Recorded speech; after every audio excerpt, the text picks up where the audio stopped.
I created a poster and magazine cover as ancillary tasks for my teaser trailer. These worked together to make a successful marketing campaign.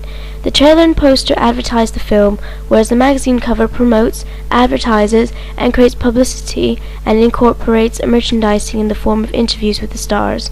And on my magazines specifically, I have done a horror special.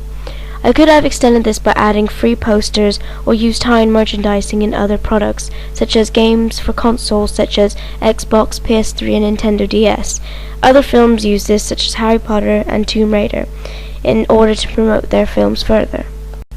Aesthetically, my products, e.g. poster, magazine cover and teaser trailer, work well together as they all use the same monster as the main focus point. The poster is simple but yet effective. It is mostly black and white with a hint of red from the blood coming down the ghost's face. These colors signify the dark, death and gruesome antics. Here you can see there is a hint of blood, a bright color in contrast with the black and white theme.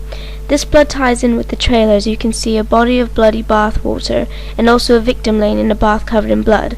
This joins poster to the trailer as it is clear who is the victim and who did this to him. The ghost on the front of the magazine. The poster would commonly be distributed on buses, bus shelters, in cinemas and on billboards. It is one of the most important parts of the advertising campaign to get the audience attracted to the film before even watching the trailer. There are often more styles of each poster, some revealing more about the plot and setting of the film, and some showing more characters.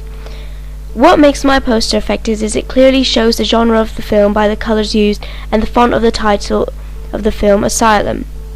It also quite mysterious as half of the face of the ghost is shown, but also close up, which is shown enough to make the audience scared, but doesn't reveal too much to give away the shocking surprise of the film. Also, my poster clearly shows the tagline.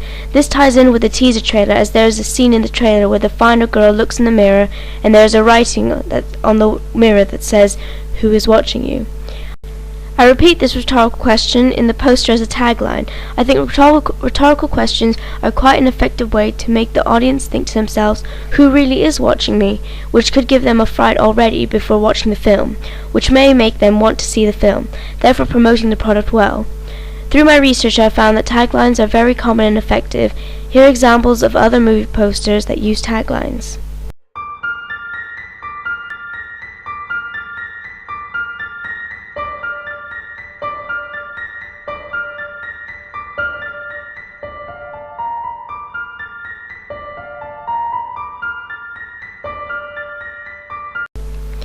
The main image of the poster usually contains the stars, genre, credits, and tagline.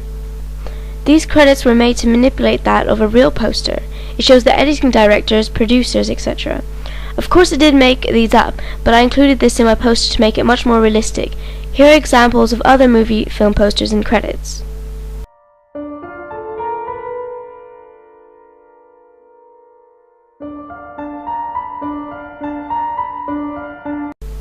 The posters of the film usually, but not always, state the stars of the film, but this is often only done if the stars of the film are big Hollywood stars such as Brad Pitt or George Clooney.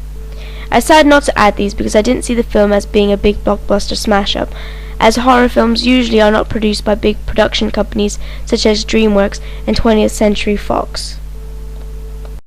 The film posters are created by the studio or sales agent and rolled out internationally or adapted for local use. A poster is produced for every release with the traditional size of 30 by 40 landscape.